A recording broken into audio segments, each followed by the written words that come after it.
Good morning students.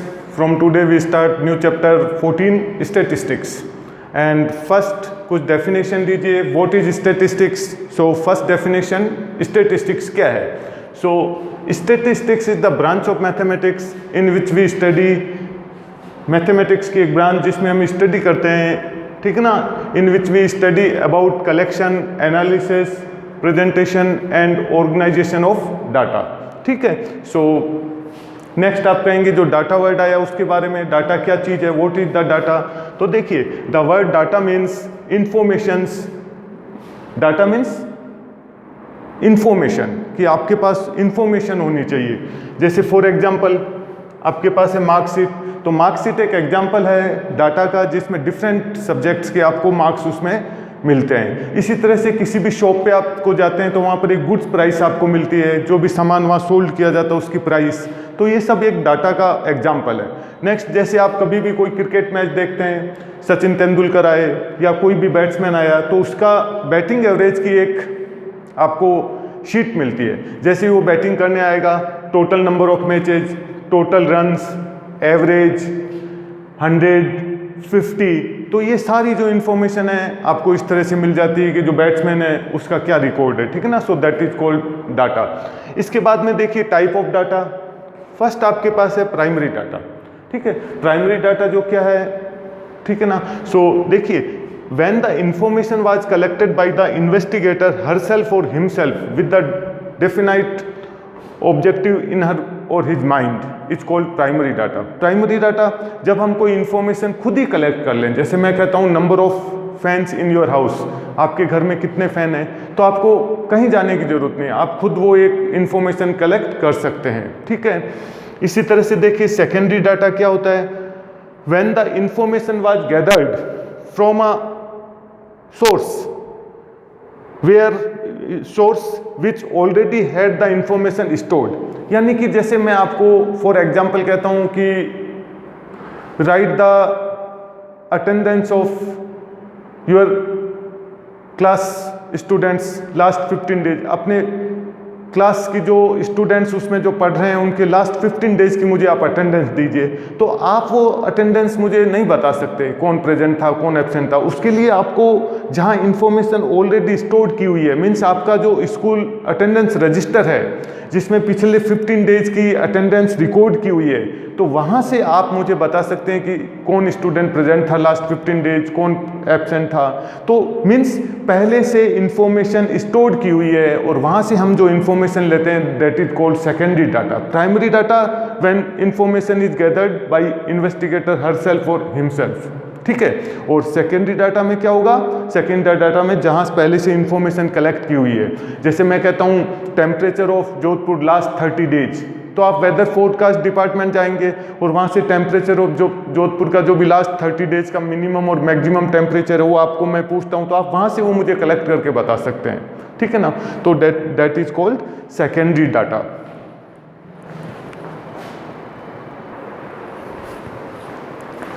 Next बेटा देखिए जो हमने डाटा किया था primary data and secondary data, उसमें देखिए प्रेजेंटेशन ऑफ डाटा. डाटा को किस तरह से प्रेजेंट किया जा सकता है. We can present data by various ways. अलग अलग तरीके से हम डाटा को प्रेजेंट कर सकते हैं. लाइक टेबल फॉर्म में हम उसको प्रेजेंट कर सकते हैं, फ्रीक्वेंसी डिस्ट्रीब्यूशन टेबल में, बार ग्राफ में उसको हम प्रेजेंट कर सकते हैं, हिस्टोग्राम में प्रेजेंट कर सकते हैं, एंड फ्रीक्वेंसी पॉलीगन.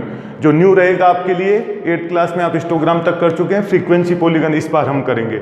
नेक्स्ट आपके पास यही चैप्टर जो स्टैटिक्स है उसमें हम मीन मीडियन मोड का भी इसके बारे में स्टडी करते हैं. That is called central tendency of data. जो डाटा की सेंट्रल टेंडेंसी है उसमें मीन, मीडियन एंड मोड. तो सबसे पहले देखिए मीन का मतलब एवरेज से होता है. एंड मीन फाइंड करने के लिए जो फॉर्मूला है, फर्स्ट फॉर्मूला आपके पास मीन के लिए रहेगा, mean is equal to sum of all observation divided by number of observation. And यदि आपके पास जो मीन है और वो फाइंड कर रहे हैं उसमें जो आपके पास डाटा है वो बहुत ज़्यादा दे रखा है, ठीक है ना, तो हम एक टेबल बना के उसको जब सोल्व करेंगे तो उसके लिए मीन के लिए फॉर्मूला बनेगा mean is equal to X bar, ठीक है. Mean X bar is equal to sigma. Sigma का मतलब बेटा सम से रहेगा. किसका sum, product of F and X, ठीक ना. So sigma I up to 1 to n fi(xi) divided by sigma fi। ठीक है, ये आपके पास फॉर्मूला रहेगा x बार के लिए। नेक्स्ट आपके पास है, देखिए मोड। मोड का मतलब होता है जो फ्रीक्वेंसी सबसे ज़्यादा आ रही है, ठीक ना, यानी कि मोस्ट अकरिंग ऑब्जर्वेशन। जैसे मैं आपको वेट, जैसे मैंने कहा 25 स्टूडेंट्स का वेट इन ए क्लास, और उसमें मान लीजिए जो एक ऐसा वेट 35 है वो सबसे ज़्यादा आ रहा है 8 स्टूडेंट्स का, तो मोड उसमें क्या बनेगा, 8 बन जाएगा, जिसकी फ्रीक्वेंसी सबसे ज़्यादा है। नेक्स्ट आप लीजिए मीडियन। मीडियन फाइंड करने के बेटा अपने पास दो फॉर्मूले रहेंगे। यदि आपको जो डाटा दे रखा है उसमें number of observation odd number में, number of observation odd number में, यानी आपको डाटा में 7 ऑब्जर्वेशन दे रखे हैं, 9 दे रखे हैं, 11 दे रखे हैं, 13 दे रखे हैं, देन मीडियन फाइंड करने का जो फॉर्मूला रहेगा, median is equal to n+1/2 observation. यानी जो आपका n है, जैसे 9 है तो 9+1 कर दीजिए 10/2, तो 5th ऑब्जर्वेशन। डाटा को अरेंज करेंगे आप पहले असेंडिंग ऑर्डर में। डाटा असेंडिंग ऑर्डर में अरेंज करना बहुत ज़रूरी है मीडियन के लिए। मीडियन का मतलब मध्य, बीच वाला, ठीक है ना, तो वो उसका आंसर बनेगा। तो मीडियन के लिए पहले हम डाटा को अरेंज करेंगे असेंडिंग ऑर्डर में, और फिर n+1/2 ऑब्जर्वेशन, यानी n 9 तो 9+1 10, 10/2 5th। जो हमने अरेंज कर रखा है डाटा असेंडिंग ऑर्डर में, उसमें जो 5th ऑब्जर्वेशन होगा वो हमारा क्या बनेगा, मीडियन। इसी में देखिए when number of observation are in even number, यदि आपके पास डाटा में जो नंबर ऑफ ऑब्जर्वेशन है वो इवन नंबर में है, then median is equal to जो फॉर्मूला बनेगा, हम क्या करेंगे, ऊपर रखेंगे n/2 ब्रैकेट में n/2 प्लस n/2 + 1/2 तो ऑब्जर्वेशन। n/, जैसे आपने कहा 10 ऑब्जर्वेशन है तो 10/2 5th ऑब्जर्वेशन प्लस n/2 10/2 5 + 1 6, तो 5th और 6th ऑब्जर्वेशन हम लिखेंगे जो डाटा अरेंज किया हुआ है असेंडिंग ऑर्डर में, और उसको हम 2 से डिवाइड कर देंगे, तो हमें क्या मिल जाएगा, मीडियन मिल जाएगा। तो मीडियन के लिए यही फॉर्मूले रहेंगे। बेटा एक्सरसाइज लीजिए 14.1, एक्सरसाइज लीजिए आप 14.2। एक्सरसाइज 14.2 क्वेश्चन नंबर फर्स्ट लीजिए। देखिए आपके पास क्वेश्चन है, the blood group of 30 students, 30 students का आपको ब्लड ग्रुप दे रखा है। Exercise 14.2 question number first, the blood group of 30 students of class 8 are recorded as follows. 30 students का ब्लड ग्रुप आपको दे रखा है A B O AB O A, इस तरह से अप टू दे रखा है। आपका क्वेश्चन है प्रिपेयर फ्रीक्वेंसी डिस्ट्रीब्यूशन टेबल। आप एक फ्रीक्वेंसी डिस्ट्रीब्यूशन टेबल बनाइए, और उसके बाद में जो मोस्ट कॉमन ब्लड ग्रुप है वो बताइए, एंड मोस्ट रेयरेस्ट जो ब्लड ग्रुप है वो बताइए। तो देखिए जब भी आप फ्रीक्वेंसी डिस्ट्रीब्यूशन टेबल बनाते हैं, ऑब्जर्वेशन मान लीजिए आपके पास कुछ ही है, जैसे इसमें ब्लड ग्रुप है वो आपको 4 टाइप का दे रखा है। फर्स्ट आप ले लीजिए A, सेकंड ब्लड ग्रुप आपके पास है B, थर्ड आप लीजिए AB, and fourth blood group आप ले लीजिए O। ये आपके पास 4 ब्लड ग्रुप है। अब 30 है। देखिए बेटा जब भी आप फ्रीक्वेंसी डिस्ट्रीब्यूशन टेबल बनाते हैं, एग्जाम में आप एक पेंसिल अपने पास रखिए, और जो क्वेश्चन पेपर है उसमें जैसे फर्स्ट आपके पास ब्लड ग्रुप A है, A के ऊपर एक लाइन बना दीजिए, और A के आगे आप एक लाइन ड्रॉ कर दीजिए। B, ये B, तो B के आगे एक लाइन ड्रॉ कीजिए। O के आगे लाइन ड्रॉ कीजिए। O के आगे लाइन ड्रॉ कर दीजिए। नेक्स्ट आपके पास AB के आगे एक लाइन ड्रॉ कीजिए। O के आगे लाइन ड्रॉ कीजिए। A के आगे लाइन ड्रॉ कर दी मैंने। O के आगे लाइन ड्रॉ किया। B, ये B के आगे लाइन ड्रॉ किया मैंने। A के आगे लाइन ड्रॉ कर दी मैंने। O को, ये O के आगे एक लाइन मैंने ड्रॉ कर दी, बंच बन गया 5 का। नेक्स्ट आप लीजिए B, ये आपने B लिया बेटा। B के बाद में आपने लिया A, ये आपके पास A आ गया। फिर आपके पास है O, ये आपने O को लिया। नेक्स्ट आपके पास फिर O, ये आपके पास O आ गया बेटा। नेक्स्ट आप लीजिए A के आगे बंच बन गया ये।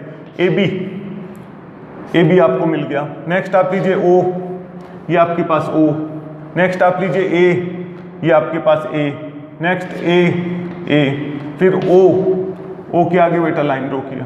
फिर O, बंच बन गया ये। नेक्स्ट आप लीजिए AB, ये आपके पास आ गया AB। नेक्स्ट आप लीजिए B, ये आपको मिल गया बेटा B। नेक्स्ट आप लीजिए A, ये आपके पास A। O, ये आपके पास O। नेक्स्ट आप लीजिए B, ये आपके पास बी, बंच बन गया बी का। फिर ए, ये आपके पास ए। नेक्स्ट आपके पास बी, ये आपके पास बेटा बी आ गया। एंड नेक्स्ट आपके पास ओ, तो ये आपके पास ओ आ गया। फ्रीक्वेंसी काउंट कर लीजिए, 5 and 4 9, तो 9 आपके पास स्टूडेंट ऐसे हैं जिनका ब्लड ग्रुप ए है। नेक्स्ट आप लीजिए बी ब्लड ग्रुप वाले स्टूडेंट 6, फिर ए बी ब्लड ग्रुप वाले 3 स्टूडेंट्स हैं। एंड नेक्स्ट आपके पास 5 5 10 and 2 12 स्टूडेंट्स ऐसे हैं जिनका ब्लड ग्रुप आपके पास ओ है। तो देखिए टोटल वापस इनको प्लस कीजिए, 12 and 3 15, 15 and 6 21, 21 and 9 30। हमें क्वेश्चन में 30 स्टूडेंट दे रखे थे, वापस फ्रीक्वेंसी का सम 30 हो रहा है, मीन्स हमने सारे ऑब्जर्वेशन लिए। फिर क्वेश्चन आपके पास most common blood group. Common blood group का मतलब मीन्स जो सबसे ज़्यादा स्टूडेंट्स का आ रहा है, जैसे 12 स्टूडेंट्स ऐसे हैं जिनका ब्लड ग्रुप ओ है, सो कॉमन ब्लड ग्रुप आपको मिल गया ओ आपके पास कॉमन ब्लड ग्रुप हो गया।